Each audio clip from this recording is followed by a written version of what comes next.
escucho que me suena el celular, veo que era un número de Montevideo, y generalmente los números desconocidos trato de no atenderlo porque ya me he clavado de tener que hablar con un montón de compañías de teléfono, que en realidad no quiero saber de nada, con la que ya tengo ya me basta.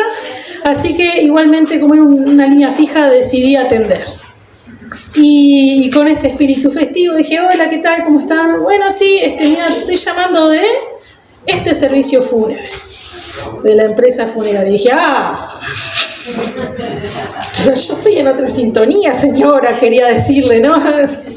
Y dice: bueno, mira, yo te llamo porque en realidad tenés como que te dieron de baja desde el 2018 por falta de pago, no sé qué. Y yo dije: pero yo nunca estuve asociada a nada de eso.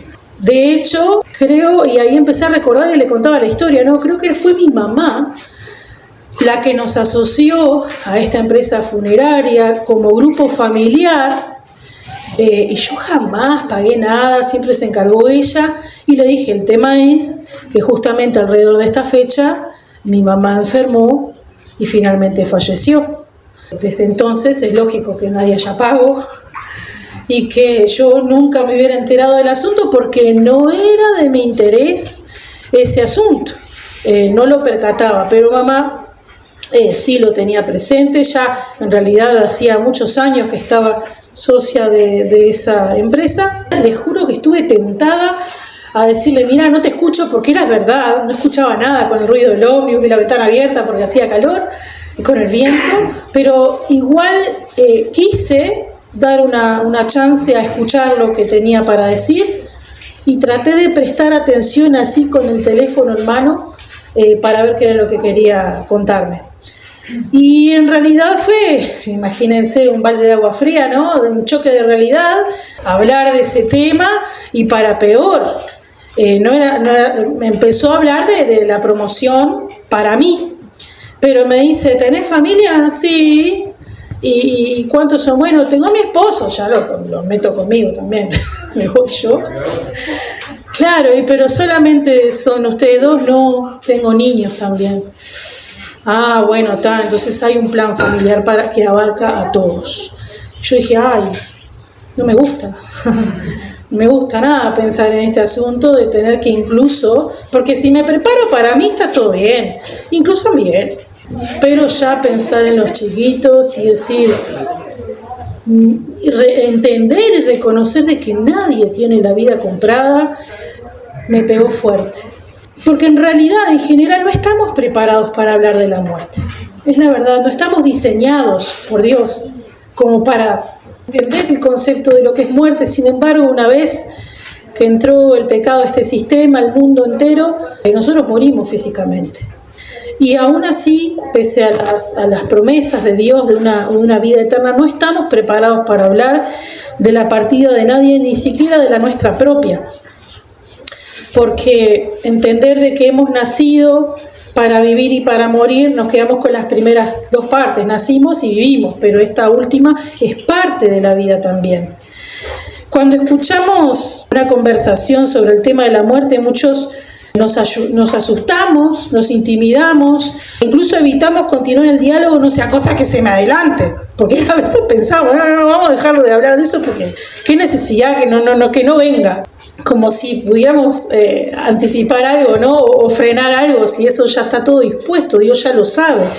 Pero bueno, existen muchas opiniones y pensamientos que se desarrollan con base en cuanto a la muerte, ¿no? En base a nuestra experiencia, a la formación que tengamos, también a las creencias que podamos llegar a tener, cómo lo hemos sabido incorporar a nivel familiar también. Pero no es un tema fácil, ni siquiera aún para los profesionales de la salud, que se supone que tienen entrenamiento porque están constantemente, ¿verdad?, en contacto con gente que parte en el hospital. Hay una doctora que es de cuidados paliativos que en algunos momentos ella temía mucho hablar de la muerte que se anticipaba a sus propios pacientes. Y ella en un tiempo que comentaba de su experiencia y dice, el mismo paciente: no, ¿estás bien? Le dice a la doctora: mira, quería hablarte de algo. tartamudeé, esto es hablando ella, ¿no? Sin dejar de mirar la tabla optométrica de la pared. Estoy preocupada por ti, porque cada vez que te veo pierdes peso y parece que dejas de ser tú. Es que me estoy muriendo, le dijo sin más, como si acabara de decir que afuera estaba lloviendo.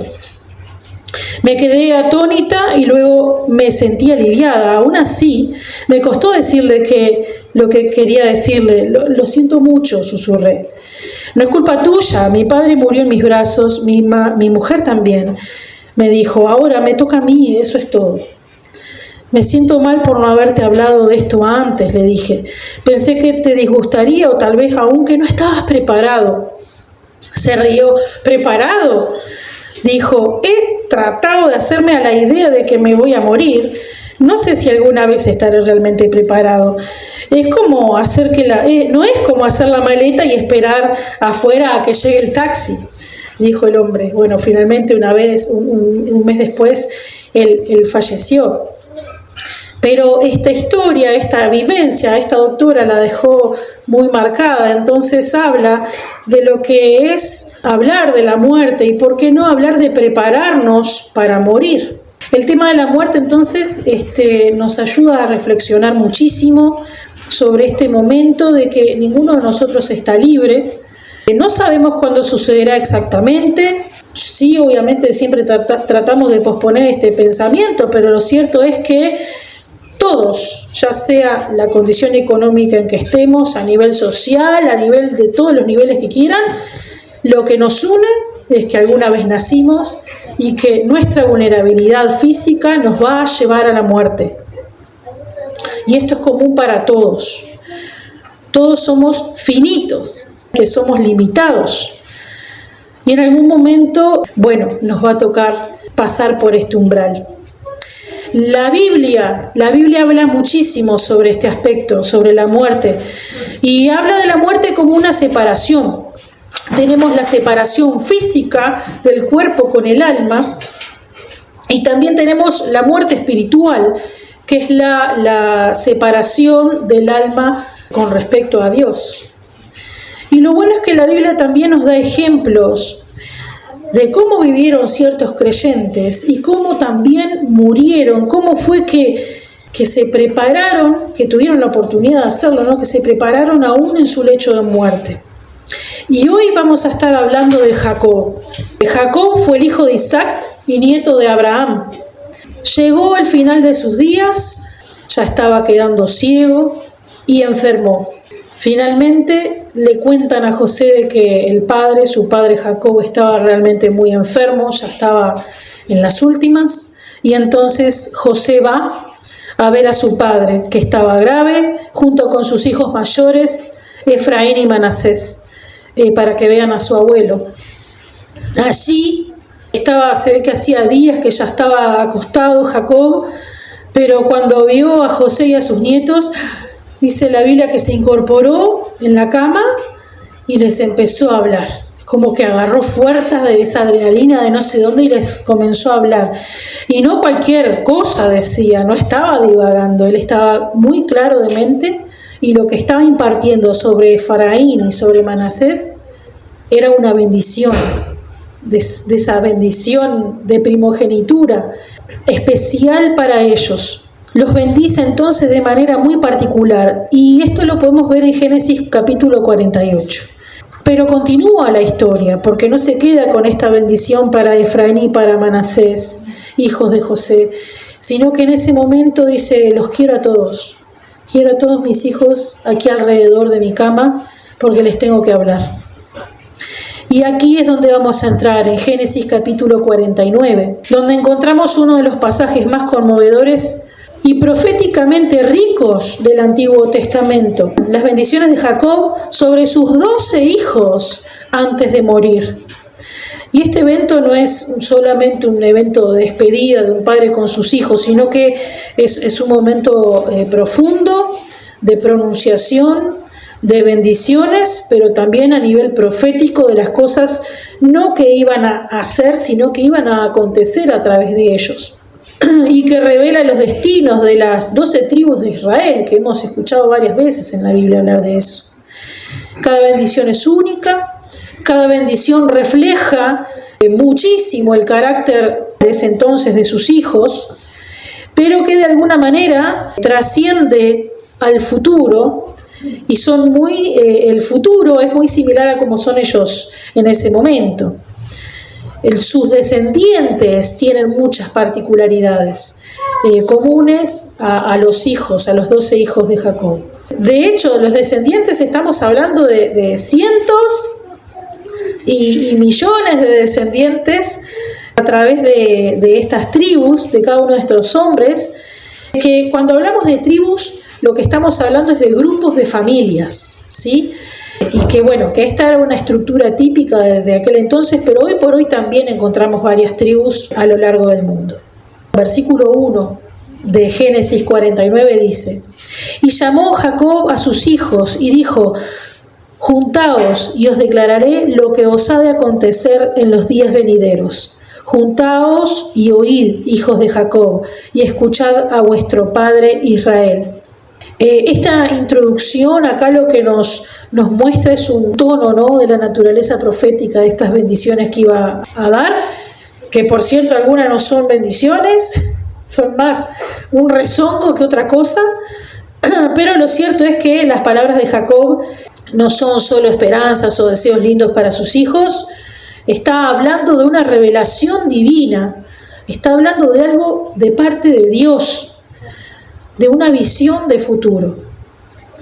Y y al igual que una familia moderna en la actualidad, que de repente está el fallecido y después el escribano público nos llama y nos junta a todos los familiares y dice: voy a leerles el testamento, ¿no? Así, más o menos parecido estaban estos hijos de Jacob, los 12, no con Jacob muerto, pero sí esperando a que les hablara el testamento. Estaban ansiosos esperando escuchar lo que su padre les podría decir. Algunos capaz que estaban con Chucho también, porque vamos a ver por qué podría haber sido así. Y finalmente, después de la pronunciación de Jacob, algunos capaz que como todos, ¿no?, quedaron re contentos con lo que recibieron. Hay otros que dijeron: porque él sí, yo no, como pasan todas las familias. Pero lo cierto es que aquí pasó también. Pero lo cierto es que esto no es solamente una cuestión de hombres, sino que fue una declaración divina sobre todos estos hijos. A los 12 hijos del último patriarca Jacob, llamado también Israel, se les da toda esta pronunciación.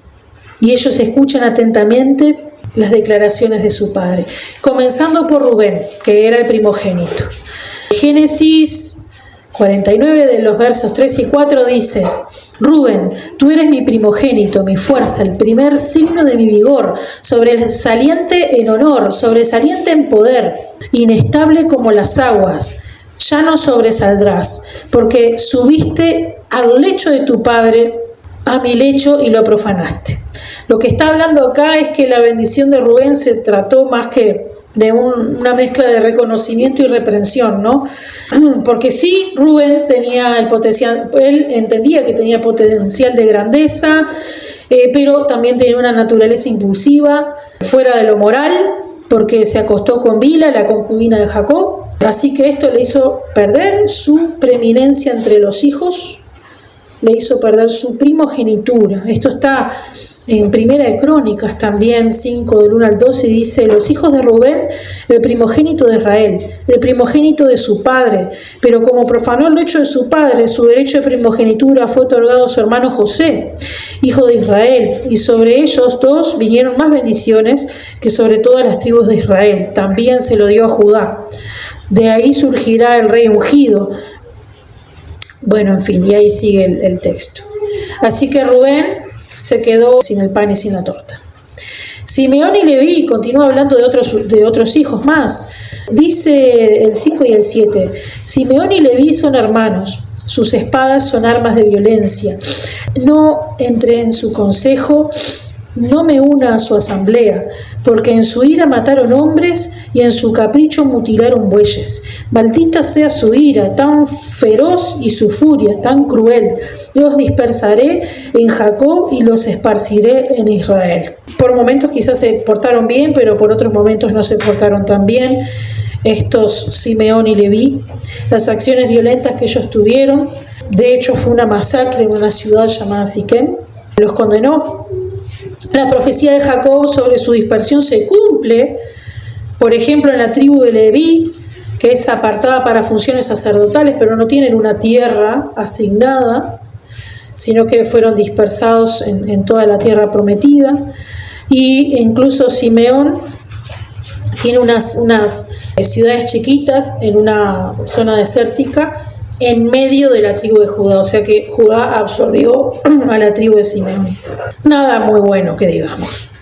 Judá, dice los versos 8 al 10, Judá, tus hermanos te alabarán, tu mano estará sobre el cuello de tus enemigos, los hijos de tu padre se inclinarán ante ti. Eres un cachorro de león, Judá, vuelves de la presa. Hijo mío, como un león se agacha y se acuesta como una leona, ¿quién se atreve a despertarlo? El cetro no se apartará de Judá, ni el bastón de mando de entre sus pies, hasta que venga aquel a quien pertenece y la obediencia de las naciones sea suya. Habla más sobre Judá y la bendición que da sobre él es una de las más significativas por su implicancia, no solamente en la repartición de las tribus, sino que acá le da liderazgo, acá le da parte de lo que era la primogenitura, que era para Rubén, en lo normal sería para Rubén, pero se la dio acá a Judá, y habla del Mesías, o sea, es una visión profética de que el Mesías iba a venir por esta línea de Judá. Bueno, acá el león habla de fuerza, coraje, liderazgo, y de hecho la parte de los reyes, David era de la tribu de Judá, o sea, todo se ha cumplido en cuanto a las profecías, pero cientos de años después se han cumplido las cosas, las palabras que ha dado Jacob en ese momento histórico. Como les decía, los honores fueron divididos para Judá, pero también para Efraín y para Manasés. Efraín y Manasés lo que tuvieron fue la bendición del patriarca, y la doble porción. Judá tenía el liderazgo de la familia y estos otros dos hijos de José, la mayor porción de tierra cuando fuere conquistado. Dice el verso 13, Zebulón vivirá junto a la costa y será un refugio para barcos. Su frontera se extenderá hacia Sidón. Y esto es una bendición que indica mucha prosperidad, que iba a participar del comercio marítimo, no iba a estar cerca de la costa, pero sí había un canal en el medio, después se cumplió, ¿no?, que se llama Vía Maris, por donde había mucho comercio marítimo, así que se cumplió también esta profecía para Zabulón. De Isaacar dice el 14 y el 15, Isaacar es un asno robusto que se recuesta entre los apriscos. Le dijo asno a Isaacar, le dijo burro, pero no como nosotros lo entendemos, hay que contextualizar siempre el asunto, ¿no? Cuando ve lo bueno en su lugar de descanso y lo agradable de su tierra, inclinará su hombro para cargar y se someterá a trabajos forzados. Isaacar es retratado como fuerte, como potente en industria, pero también como alguien que prefería la comodidad y la facilidad. Así que lo que lo llevaría es a una eventual subyugación de sus hermanos. La tribu de Isaacar es conocida por productividad agrícola y nada más. Los versos 16 y 18 dicen, Dan proporcionará justicia a su pueblo como una de las tribus de Israel. Dan será una serpiente junto al camino, una víbora en el sendero, que muerde los talones del caballo para que su jinete caiga hacia atrás.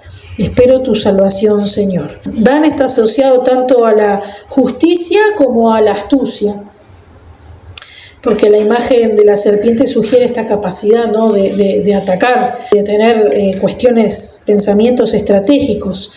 Y así, con esta dualidad, se conformó esta tribu de Dan, que produjo a jueces, por ejemplo, como Sansón, pero que también se hundieron en la idolatría, como en muchas instancias ocurrió.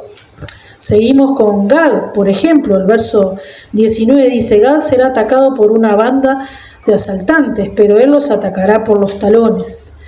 Bueno, acá habla de muchísima destreza, de destreza a nivel militar también. De hecho, Gad se asentó después con el tiempo en una región vulnerable a los ataques de guerreros. Por eso habla de esta forma, ¿no? De la banda de asaltantes. La comida de Aser, dice en el verso 20, será rica, proporcionará delicias dignas de un rey. La tribu de Aser se asentó después finalmente en una tierra fértil, se hizo conocido también por su prosperidad agrícola y su productividad allí. Habla de Neftalí, dice el verso 21, Neftalí es una sierva libre que da hermosos cervatillos. Habla de agilidad, libertad, fecundidad. De hecho, la tribu de Neftalí es conocida por su rapidez y agilidad en la batalla. Dice el verso del 22 en adelante, José es una vid fértil junto a un manantial cuyas ramas trepan sobre un muro. Con amargura lo atacaron los arqueros, le dispararon con hostilidad, pero su arco se mantuvo firme, sus brazos fuertes se mantuvieron ágiles. Por la mano del poderoso de Jacob, por el pastor, la roca de Israel, por el Dios de tu Padre, que te ayuda, por el Todopoderoso que te bendice con bendiciones de los cielos arriba, bendiciones de las profundidades abajo, bendiciones de los pechos y el vientre. Las bendiciones de tu Padre son mayores que las bendiciones de los antiguos montes, que la abundancia de las colinas eternas. Que todas estas reposen sobre la cabeza de José, sobre la frente del príncipe entre sus hermanos. La vida de José fue marcada, sí, por muchísimo sufrimiento, pero también hubo una alta recompensa y triunfo para él. Sus descendientes, cuando fueran grandes, Efraín y Manasés, iban a ser los que se convertirían, son los herederos de la promesa, ¿sí? Los que se convertirían en los que iban a tener la descendencia de tribus, ¿no? Y bueno, estas bendiciones hablan de la fidelidad de José y del favor de Dios sobre él. Por último, Benjamín. De Benjamín, en el verso 27 se dice, es un lobo voraz, por la montaña devora la presa, por la tarde reparte el botín. Habla realmente de la ferocidad y la naturaleza guerrera que tiene Benjamín y que más adelante los de las tribus de Benjamín iban a tener. Hubo varios líderes notables, incluyendo el rey Saúl y el apóstol Pablo, que era, bueno, como ven, eran conocidos por sus capacidades militares. Y finalmente, para concluir toda esta serie de bendiciones proféticas de este patriarca para con sus hijos, Jacob le hace un último encargo a ellos. Y esto está del verso 28 en adelante. Todos estos fueron las 12 tribus de Israel. Y esto fue lo que su padre les dijo. Al bendecirlos, a cada uno por su bendición, los bendijo. Les mandó luego y les dijo, yo voy a ser reunido con mi pueblo. Sepultadme con mis padres en la cueva que está en el campo de Efrón el Eteo, en la cueva que está en el campo de Macpela, al oriente de Mamre, en la tierra de Canaán, la cual compró Abraham con el mismo campo de Efrón el Eteo, para heredad de sepultura. Allí sepultaron a Abraham y a Sara, su mujer. Allí sepultaron a Isaac y a Rebeca, su mujer. Allí también sepulté yo a Lea. La compra del campo y de la cueva que está en él fue de los hijos de Et. Y cuando acabó Jacob de dar mandamientos a sus hijos, encogió sus pies en la cama y expiró. Y fue reunido con sus padres. Jacob le encarga a sus hijos que lo entierren en una de las cuevas, como acá dice, de Macpela, junto a Abraham, junto a Sara, junto a Isaac, junto a Rebeca y junto a Lea, su esposa primera. Él creyó en la promesa de Dios que le dio a sus padres y al querer estar allí subraya la continuidad que él entiende de que esta promesa se va a cumplir, del pacto de Dios a través de ellos, sus antepasados, y a través de sus descendientes. Él cree en las promesas del pacto de Dios y él quiere que los lleve hasta allí, que su sepultura sea en ese lugar. ¿Cómo Jacob enfrentó sus últimos momentos de vida? ¿Qué podemos rescatar como ejemplo de todo lo que hemos visto hasta aquí? Por un lado, vi de que Jacob no dejó nada pendiente, trató de no dejar ningún cabo suelto. Por ejemplo, aspectos legales y financieros. Él hizo la repartición. Bueno, en realidad la repartición la hizo más adelante Moisés y Josué. Pero él ya estableció más o menos por dónde iban a estar cada uno de sus hijos, por fe, porque entendemos de que en ese momento, recordemos que estaba en Egipto y que no tenía nada más y nada menos que la promesa de Dios para con toda su descendencia. Nada material, pero con todo un Dios que lo acompañó a lo largo de su vida y que lo iba a hacer a través de su descendencia también. No dejó ningún aspecto legal o financiero pendiente. Quizás también sus posesiones personales. Bueno, de hecho la heredad prometida se la iba a pasar a sus hijos, ¿no? Él también pensó en lo que era su despedida, cómo quería él terminar sus días. Cuando hablo de despedida, hablo de ese contacto con sus seres queridos. Hablo de ese momento quizás único para poder hacer finalmente las paces con quienes tenía que hacerlo. Es el momento para poder saldar deudas en todo sentido. Y de esto, y de lo que hemos visto, podemos pensar en que quizás nosotros también, llegado el momento, pasemos por esta instancia de despedida, de hacer las paces, de querer hablarle a cada uno antes de irme. Lo último que te quiero decir es esto. Y créanme que pasa. También no dejó nada pendiente porque él ya estaba pensando en su funeral, cosa que yo hasta ahora no he pensado, porque como les dije, lo había hecho mi mamá. Él sí pensó en su funeral, él quería que lo llevaran a determinado lugar porque él quería reposar allí con todos sus antepasados.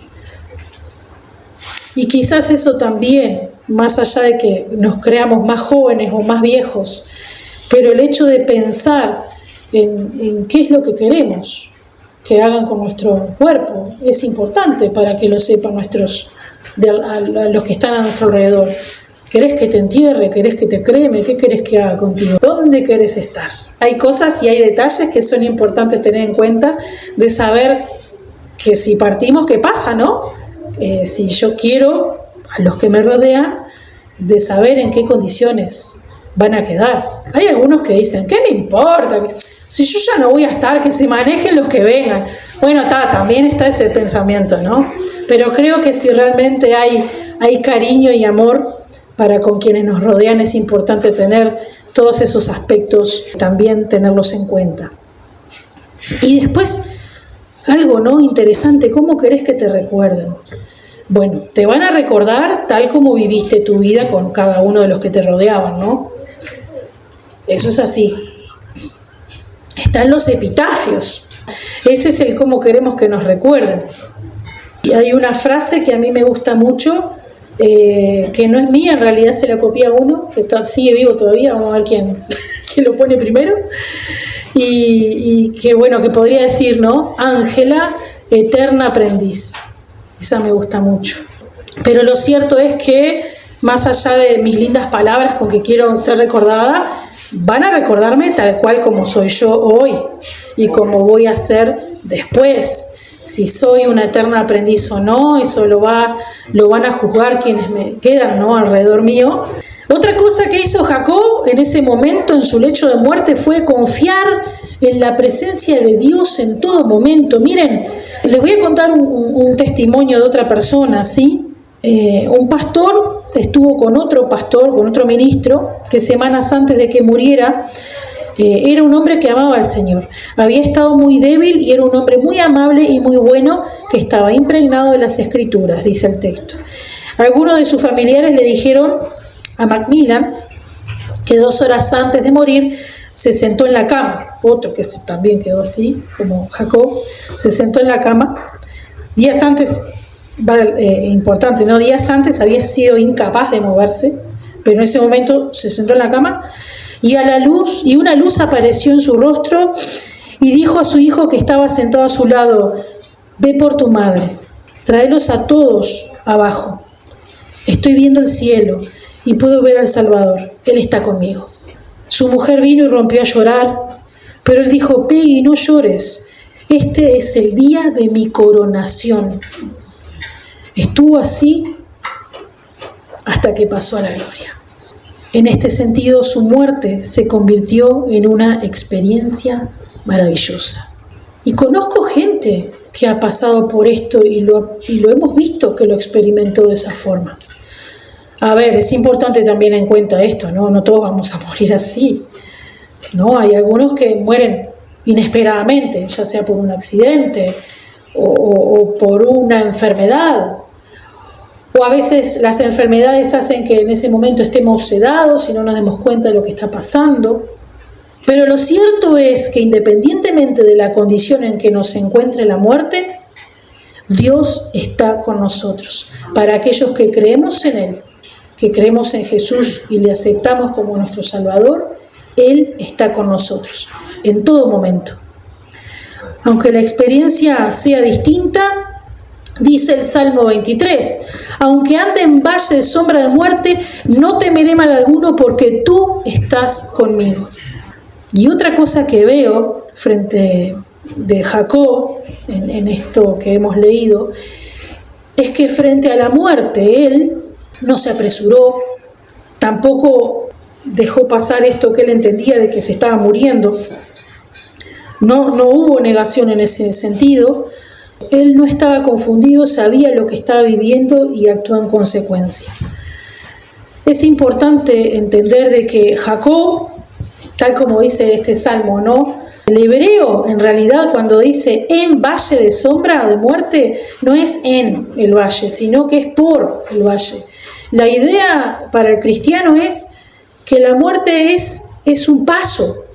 No nos vamos a quedar ahí para siempre, sino que nosotros ya vivimos vida eterna, aquellos que conocemos al Señor. Y este paso por la muerte física es solamente un paso, nada más. Es como un canal por donde tenemos que atravesar, no quedarnos allí y pasar a otra vida, mucho mejor que la que tenemos ahora. Y también a la vez habla de que es un valle. Es interesante entender de que capaz que no es algo oscuro y horrible, sino que en la cúspide de una montaña hay nieve, hay frío, hay viento, qué sé yo. Pero en los valles, ¿qué hay? Hay praderas, flores, un campo bellísimo.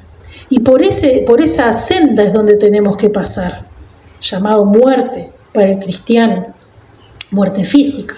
Pero es así como la vamos a atravesar si entendemos de que Dios está con nosotros y que nos acompaña en todo momento.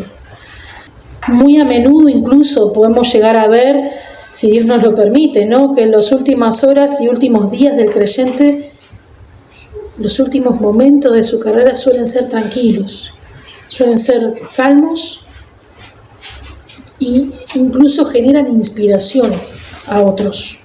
Dice también el Salmo, ¿no?, aunque ande en valle de sombra de muerte. ¿Se entienden que estamos hablando de una sombra de muerte? Ni siquiera es la muerte misma, no nos va a tocar. No debemos de tenerle miedo a una sombra. Por más de que haya una sombra de una espada, la sombra de la espada no nos va a matar. Por más de que haya una sombra de un perro con unos dientes filosos a punto de comernos, la sombra no nos va a comer. La muerte no nos va a devorar. Porque el Señor Jesús venció al pecado, a Satanás y a la muerte física. Sí, pasaremos por eso o no.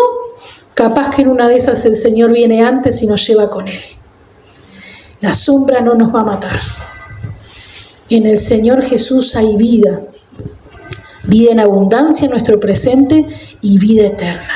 Y por último, lo que veo de Jacob es que él confió en las promesas de Dios, de que lo vería a él y de que se reuniría con sus antepasados. Si hemos recibido esta promesa de vida eterna en nuestros corazones, entendemos que, como dijimos recién, la muerte no es un final. Estamos de paso, es la puerta hacia una vida plena, donde no habrá llanto, donde no habrá enfermedad, tampoco tristeza. Es esperanzador vivir así como creyente. Y tenemos que estar con esta disposición día tras día de poder ver a nuestra vida a través de esta luz de esperanza. El Señor nos invita siempre a estar preparados para un encuentro con Él, porque en realidad, si vamos al caso, la muerte termina siendo un encuentro cara a cara con Dios. Dios es quien viene a encontrarnos, porque vieron que hasta ahora siempre digo, cuando nos enfrentemos a la muerte, cuando en definitiva es Dios el que viene a buscarnos. Es Dios, es la luz la que viene a buscarnos. Es como si finalmente la vida llegamos a un punto donde hay una puerta, alguien golpea y abrimos. ¿Y quién está allí? El Señor Jesús esperándonos, diciéndonos, dale, vení que quiero compartir un poco más contigo, de una manera diferente, mucho mejor que lo que podemos ver ahora o vivir en ese momento. Esto debería de llenarnos de alegría por recibir a tan distinguida visita. Es nuestra tarea hoy como creyentes prepararnos para ese momento, para poder llegar a nuestro lecho de muerte, muriendo bien, si se quiere. Pero para eso, ¿saben qué? Hay que vivir bien. No va a aparecer en el momento ese si no lo vivimos ya. Tenemos que perdonarnos unos a otros, vivir una vida tratando de no lastimar a nadie, de no perjudicar ni siquiera en la murmuración, tratando de ser como Jesús, que era pacífico, haciendo las paces con todos, en la medida de lo posible, en la medida de cada uno, tratar de vivir una vida de paz y no de violencia, orar unos por otros, tener este ejercicio de ser benevolentes con el que está a nuestro alrededor. Y de esa forma, cuando llegue la visita distinguida, nos vamos a encontrar en esa paz de saber de que estoy en paz con todos, que no le debo nada a nadie, que el Señor puede venir cuando quiera, que ya estoy cumplida. Capaz que obviamente me falta mucho por recorrer en esta carrera, ¿no? A todos. Nunca tenemos nada hasta el día que nos muramos, ¿no? Pero siempre tenemos cosas para corregir, siempre hay cosas para aprender, pero en la medida de lo posible, estar preparados, estando en paz con todos y principalmente con el Señor. Este ejercicio en nuestra vida nos va a llevar a una muerte, a una separación de nuestra alma con nuestro físico, afortunada y en paz. La paz y la esperanza de poder llegar a tener una vida más allá después de la muerte, eso solo lo da el Señor Jesús, y una vida acorde a tener a Cristo con nosotros. ¿Estás preparado para morir? ¿Pensaste en tu propia muerte? Porque en el calendario esa fecha no la tenemos marcada, Podemos tener fechas festivas, feriados, pero esa fecha no está, No sabemos cuándo es. Pero sí, Dios lo tiene muy claro, lo tiene presente. Y lo bueno es que podemos hablar con Él sobre eso. Y que nos prepare para morir bien. Para morir en paz. Para morir con esperanza. Y como dije anteriormente, para eso hay que vivir así. Hay que vivir en paz. Hay que vivir sin violencia. Hay que vivir con esperanza. Quedémonos también con las palabras del apóstol Pablo, ¿no? Si vivo, para mí el vivir es Cristo. Y para mí el morir es ganancia. Vieron que en los cementerios, en los cementerios, pero también en el funeral y demás, se regalan flores, ¿no? Más bonitas, son más pomposas, más acordes a la situación. Pero lo cierto es que nosotros también somos como esta flor. Podemos tener una belleza hoy particular, una fragancia particular, podemos llegar a lucir bien, pero ¿qué tiene esta flor? Está cortada. Si no estamos conectados a la vid, si no estamos conectados a Jesús, que es el dador de la vida, vamos a tener una muerte asegurada, eso sí, pero no para estar con Él. Necesitamos estar conectados con Dios a través de Jesús, porque Él es el único que nos puede garantizar el hecho de tener vida en abundancia y vida eterna. Dicen que hay una casa en donde el tiempo no pasa. Dice que no está muy lejos. Puedes llegar si te atreves a creer. Cree en el Señor Jesús y serás salvo. Él es el único medio para poder contactar con Dios y tener esta esperanza a futuro de vida eterna. No hay otro camino sino Cristo, y es a través de Él, pero a través de nuestro arrepentimiento, de entender de que lo que hayamos hecho puede ser perdonado por Él, es entonces que vamos a tener verdadera paz. Y vamos a llegar a ese punto con gozo y con paz. Solo a través de Jesús, solo a través de Él es que podemos tener esta garantía y esta esperanza. Todos a la mesa, nadie queda fuera, ya no hay tiempo que perder. Esta es la promesa, gracia y vida eterna. Ya no hay nada que temer. Para aquellos que no conocen del Señor Jesús, entiendan de que como esta florcita va a quedar marchita alguna vez, pero solamente a través de Jesús se va a conectar nuevamente a la vid y vamos a tener vida y vida eterna y vida en abundancia. Hagamos nuestros preparativos, ¿por qué no? Tengamos presente el ejemplo que nos dio Jacob en el lecho de su muerte y procuremos vivir una vida plena para que cuando llegue nuestra visita distinguida podamos recibirlo en paz. Oramos. Te doy gracias, Señor, por estos temas que, si no es porque nos los pones enfrente, no lo hablamos. Y te doy muchísimas gracias porque realmente es tan necesario ser conscientes de que nuestra vida es como la florcita que mencionaba recién, que se marchita, y que en realidad todos, ninguno de los seres vivientes en esta tierra tiene la vida comprada, ya sean viejos, jóvenes, niños. Señor, gracias. Gracias porque a través de Jesús tenemos esperanza de una vida mejor. Sí, vida en abundancia con Cristo hoy, pero también la esperanza de la vida eterna. Y de encontrarnos con Cristo y de encontrarnos con todos aquellos que partieron antes. Señor, gracias por tener este recordatorio, este baño de realidad que nos has dado hoy, para que podamos hacer los preparativos necesarios para poder llegar a tu presencia con esta visita distinguida de la mejor manera. En el nombre de Jesús. Amén.